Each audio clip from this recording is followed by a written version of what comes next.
Hi, Mark. Hello. So before we start, I want a quick intro of who you are. So not only are you, I would say, at the top of your game as a beauty buyer, and I'm so excited to hear about your new role, but also a really good friend of mine. So thank you first and foremost for agreeing to do this with me. I'm Very welcome. so excited. And it's super excited to have a little bit of a step change. So a lot of these podcasts so far have been really focused on fashion. So super excited today to have a little bit of a, like I say, step change into beauty and what that world looks like. And I think you're the right person to tell us all. So yeah, tell me about how you started your career in the beauty industry and why the passion for beauty. Where did that stem from for you? It feels like it happened in the distant past. So it's been I started working in beauty when I was 20. So we're talking nearly 20 years ago. And I started working on the shop floor in Selfridges in Birmingham when I was at university. And I remember my first job was part-time and it was in menswear. And this opportunity came up for me to go and work in beauty. And I loved it. And I think it came down to one specific thing, which was the pace of things. I always found that in fashion, it was quite seasonal. Of course, you had season changes, you had trend changes, but in beauty, it's just constant. So if you think about a beauty hall, you've got 20 plus brands in there. Every week they're launching something new. Every week it's different. You've got hair care, skincare, makeup. You've got, men's grooming. There's just so many different categories, and there's always something different and something happening. And yeah, it just kind of I got the bug, I think, and it was just very different to what I'd done before in fashion. Yeah, I think that's interesting because my knowledge of beauty, apart from a consumer, which is not that in depth, Oh, it's good. Don't lie. yeah, is not knowing how fast paced it was. I would have actually thought the opposite, that a bit more considered and a bit slower. But yeah, cool to know because I think that's super important in your career to have something that keeps you on your toes as such. I think that's what makes your role exciting and the industry and the people you're around exciting as well. Yeah, no, it really does, because I think a lot of it is, you've got a lot of new product coming in, and a lot of new trends, but it's how you sell it as well. So it really is, how do I put it? Like, you have to put a marketing hat on as well, and really think about how the consumer is going to purchase it and what the consumer is looking for. So it's a very kind of 360 industry. Yeah, absolutely. And obviously saying that, you stepped into this world like coming up 20 years ago. Mm.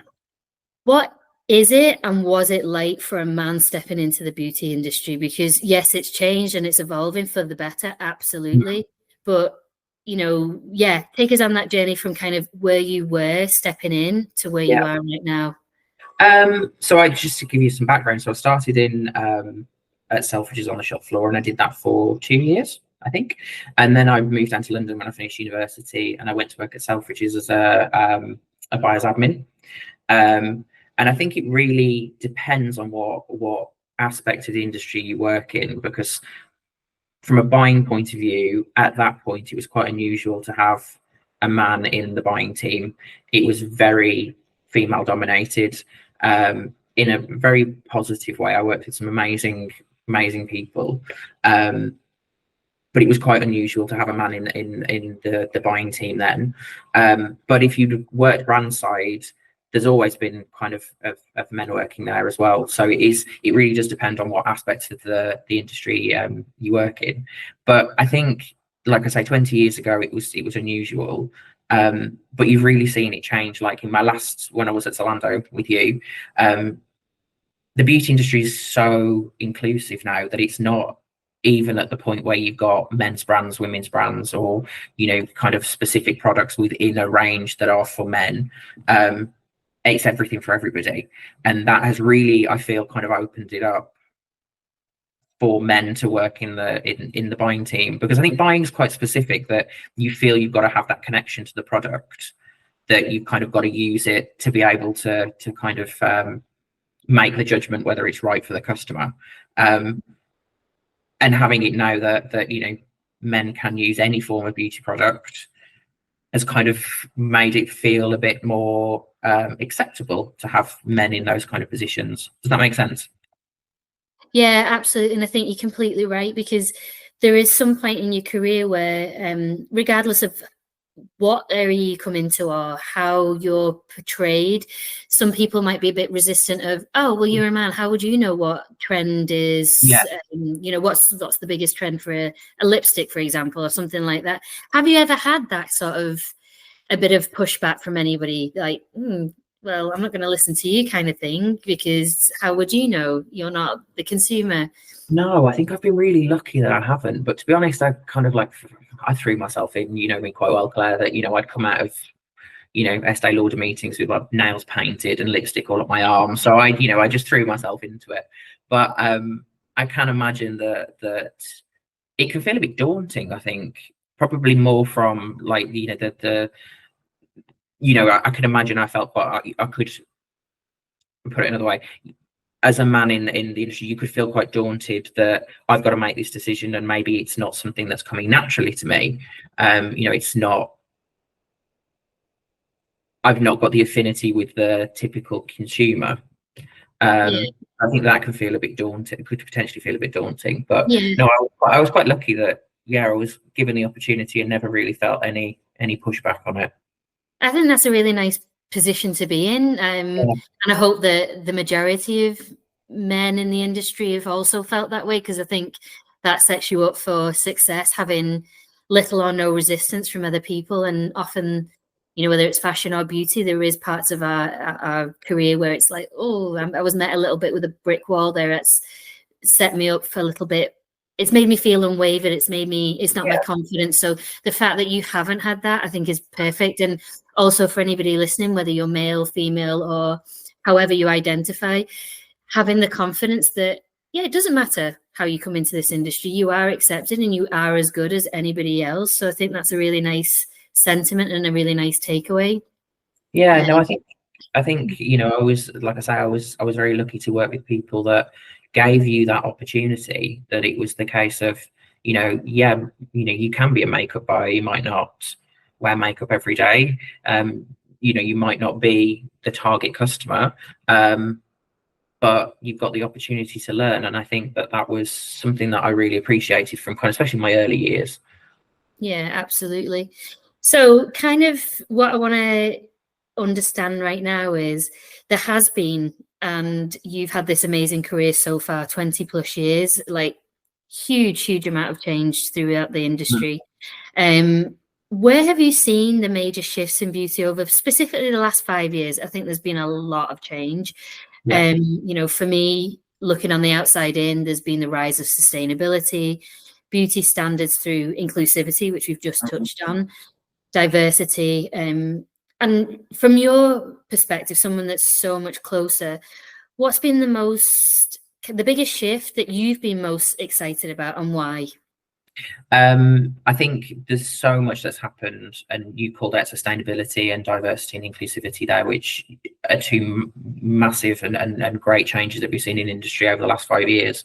But it's all underpinned by the customer just having so much more information available to them, and the customer is so much better educated than they were when I started out. You've got customers now that are making considered purchases based on things like ingredients or efficacy that they've researched, and they're going into store now and they've already got the kind of sales pitch. They've already worked out what they want and why they want it, which has really kind of made the industry up their game, I think, and really think about how they market to customers now, because it is very much about education and building a trust with the customer, if you get what I mean, that you mean what you're saying. Sustainability is a really interesting one, because I think a lot of brands and a lot of retailers kind of got on the sustainability train quite early, and actually the customer is quite savvy to greenwashing and has been able to kind of go and say, actually, no, these claims aren't going anywhere near what we need to see for sustainability. So there's quite a lot of shift that's had to happen, and I think it's really made brands and retailers up their game, and really kind of make sure that they're delivering what they say they're delivering. Yeah, absolutely. I think that's something that, like you say, the consumer is much more educated. They know what they want, and it is that trust level of, are you just telling us something that is a nice buzzword that's around and you think, you've ticked the box, or is this true to what you're saying? So yeah, I think that's a really good way of seeing it and understanding this industry in total. And it's come up a lot in a lot of these talks that I've had around how important and detrimental the consumer is to a lot of decisions that are made, and I think that is something that you have to keep reminding yourself of as a buyer is, your customer is the person you have to keep happy, but in a considered way, in a really, really considered way. So I think that's cool to know. Sorry, go ahead. No, I was going to say, if you take a big trend in the beauty industry has been around kind of ingredients, and the customer now knows what retinol does, and what a good retinol would look like. So it's from a brand point of view, you've really got to kind of up your game and up the education that you're sharing with the customer as well, because sometimes they know as much as the brands do. So yeah, you've really got to kind of just cater towards the customer and what they're looking for. Completely. And then with brands, so you mentioned that and what brands are doing. I'd love to know from the classics, those old school beauty houses that have been around for years and years and have such a beautiful, accolade. They've been, they've deserved the position they're in. So from them, to the newcomers, what is it that we should be looking out for as consumers? Is this something that they are doing? And when I say they, I mean like the old school guys. Is there something that they've changed up and that's super relevant versus the newcomers? Or, talk to us a little bit about that. It's an interesting one, because I think from a buying point of view, and like I say, I saw this probably over the last 5 years, brands that have been around for a long time, those kind of heritage classic brands, the ones that you expect to see in a beauty hall when you go in, they have really tried to address things like sustainability and inclusivity while still being true to their brands. So you'll see things like, which are subtle changes but are actually great when it comes to things like diversity, like the inclusion of people of color in their advertising, or expanding shade ranges. So you're offering a wide range of foundation shades, because I can remember days where you'd kind of have feels awful saying no, but you'd have like a European shade range, and that was all that was available, and you couldn't actually as a buyer physically buy that. So for example, at Selfridges, you knew that you had quite a large kind of Black customer or Asian customer, but you didn't carry the shades because they weren't available in market. So you've seen a lot of brands expand that and kind of go a lot more global and inclusive and offer those things out. And I think that it's been, I'm not going to say a struggle, but I think to do that within the kind of boundaries of a heritage brand that's got a very strong brand identity that's been around for years, it's kind of been a slower process than for some of the younger, newer brands out there.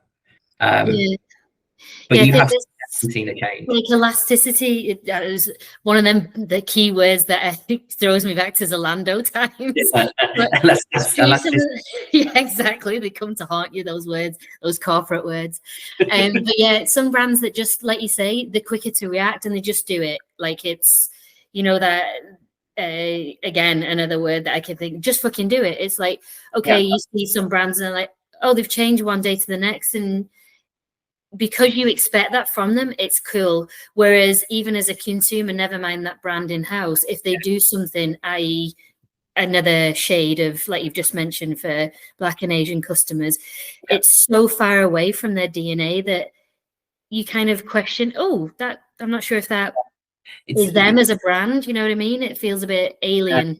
Like sustainability is a really interesting one. I don't want to name any specific brands, but if you think about something like Joe Malone, like one of their like key customer journey, their key selling points and part of the key of the customer journey is around their packaging. Like you get that beautiful cream and black box, you get the paper that's scented, you get the ribbons, you then get it in a Joe Malone bag. From a sustainability point of view, that's a nightmare. But how can you maintain that brand identity and that thing that the customer really loves whilst maintaining sustainability? And that process needs to be quite slow.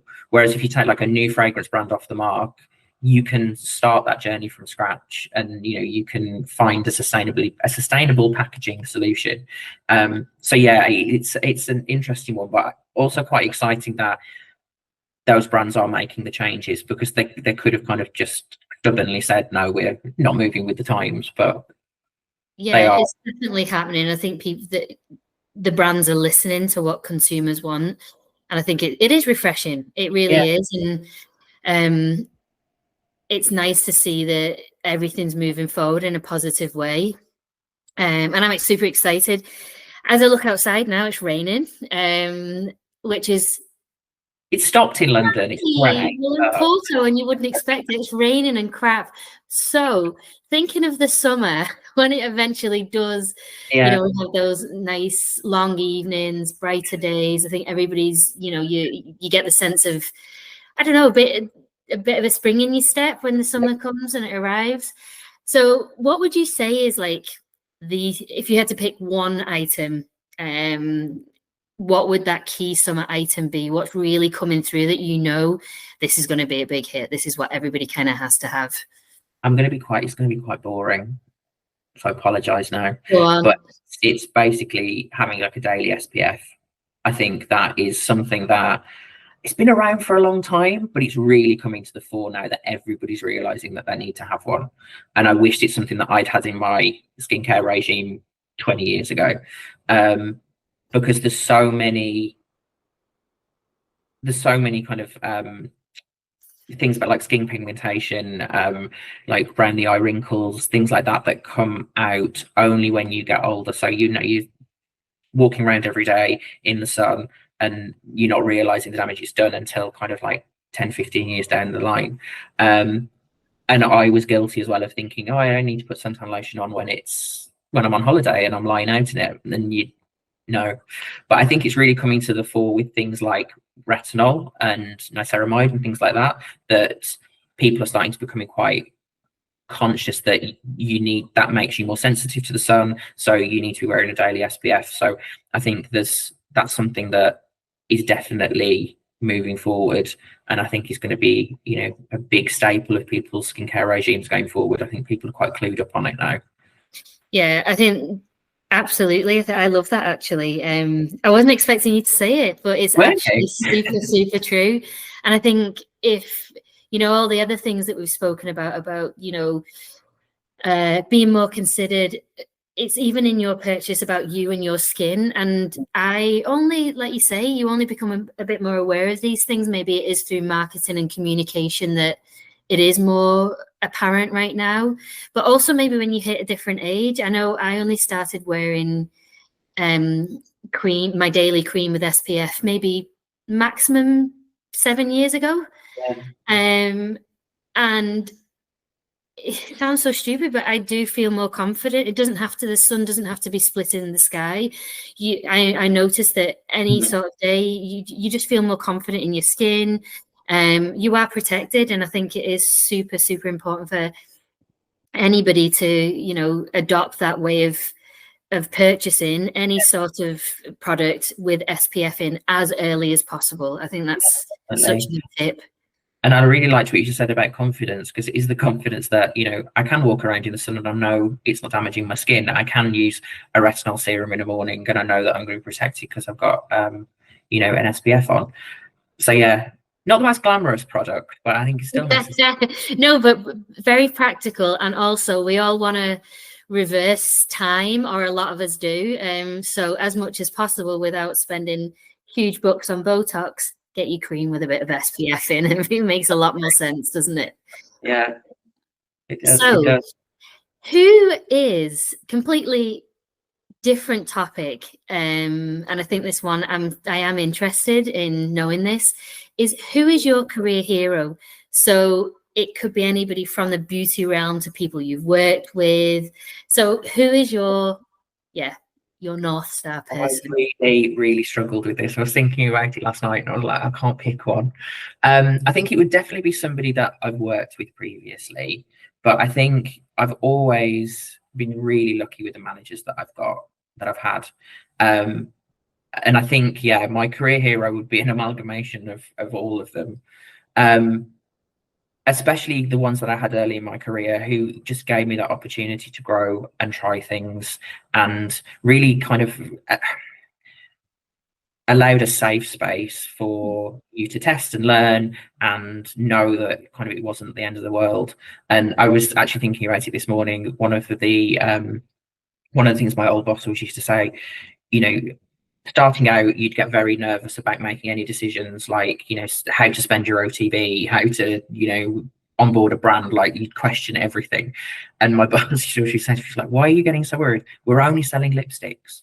And I just think in a world where, there's so much pressure, or in, a career where there's so much pressure, to have that, I was really lucky that, you can test, you can play, you can test things out, and the world's not going to come to an end. And if there is a problem, we'll fix it. And I've had that from my first boss right the way through to my boss at Eve Lom now. Like, and it's a really, really lovely environment to work in, and something that I like to think that I've taken. If anyone that's worked for me disagrees, please say. Well, as somebody that worked alongside you, and also as a friend, I think absolutely you're somebody that encourages, and I think it's a really nice piece of advice, information, all of the above, that as a leader, it's so important to be given confidence to know it's okay to fail.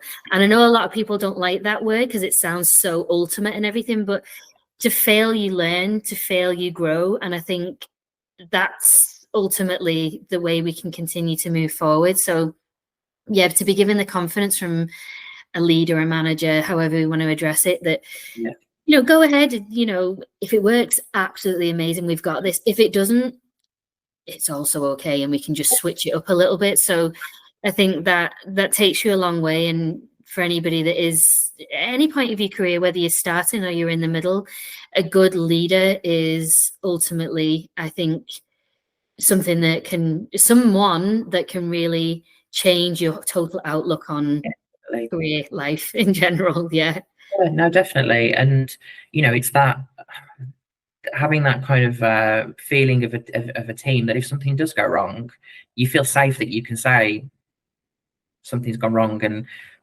having the confidence that your boss or your team will have you to support and fix it.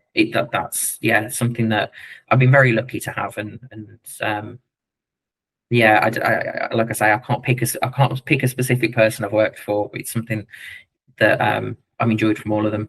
Yeah, and I think as you go through your career, what's lovely as well that you've just said is how you've been led is how you want to lead. So I think passing on that knowledge, that baton of, okay, it's ultimately treat others like how you expect and how you be treated. So, I think it's a really nice thing. And the people you work with shape a lot around how and how you progress, how you drive, and how you continue your career as well. So it's really, really sound advice.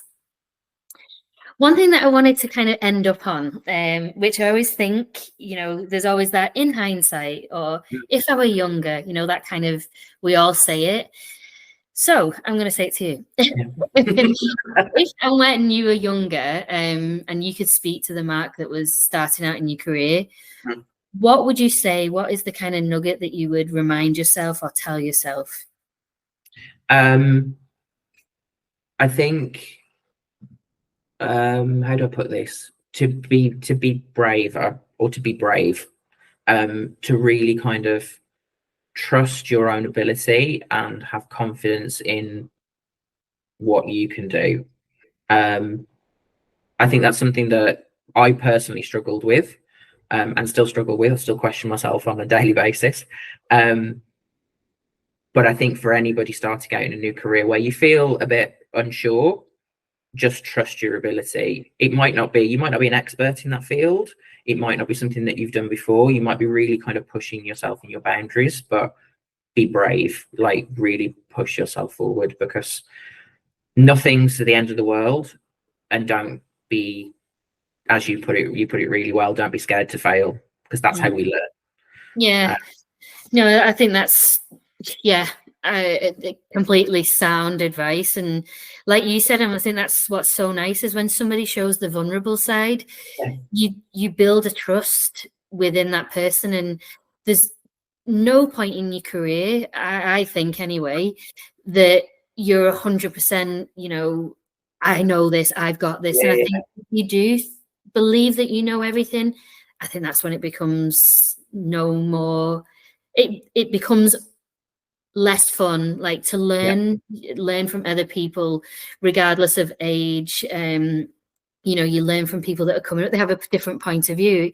And I think if you remain open-minded, it serves everybody to the most positive purpose. So absolutely, I think that is a really nice sound piece of advice. And to remain brave is what I think we have to remind ourselves daily, that it's okay. We weren't all, nobody was given a book of this is your life. And if we were, wouldn't that be boring? Like, we've just got to navigate our way through it, whether it's our career or our personal life. So I think the fact that, everything that you've said today, you've had a really great career by the sounds of it. You came into an area that, wasn't naturally in your realm of beauty. You walked in, it excited you. You thought, okay, this is where I want to go. This is the journey I want to take. You were welcomed and with open-minded people, which mirrored who you are as well, which made you grow and strive in your career. And I think the fact that you said, I just get stuck in. I'll go into a meeting and I might come out with my nails painted. That shows that you're willing, you're down to earth, you'll just get stuck in. And I think that's what people can really resonate with. And it's like, okay, this guy's, he's sound kind of thing, I love all that. It's something that I was actually in a meeting yesterday, and my boss said to me that, you can always come across very genuine. And I thought about it afterwards, like, I can't be anything else. Like, I'm just me. But I think there is that, if you've got that fear of failure, or you've got that kind of slight shaky confidence in what you're doing, it can, or you're not open about not being confident, let's put it that way, it can come across quite fake. It come across like you're faking it, which then puts up a boundary. And when you're building relationships, which is what buying is all about, it's about the relationships that you build with people internally and externally. If you've got that barrier up, it's harder to build meaningful relationships, which is something that, again, I think I learned that quite early on, that you've got to be yourself and you've got to be genuine. Yeah, absolutely. And I think that's one thing that is super true. Buy-in is about relationships completely. You'll work with people for years and years and years, and that relationship building, it goes back to trust, it goes back to reliability and being able to have them open conversations. There's a big sentiment about relationships and communication, open, honest, remain in that way, that will bring you very far in your career. I think that is one very sound piece of advice. Absolutely. So that's everything that I wanted to ask you today. I think I've loved talking to you, as I always do, especially on a slightly different, subject matter, which is your career. And there's always things that you learn so much more about another person when you really sit down and, take a quick whistle-stop tour of their career, which is a huge part of your life. So it's been a really nice eye-opener for me to understand where you came in, your journey so far. And you a huge inspiration to me. You've got an amazing career so far, and I can't wait to continue to, watch you flourish, because I know that's what you'll do. So thank you so much. And if anyone has any questions, any beauty tips, then we'll we'll definitely follow up. So thank you. Thank you. Bye.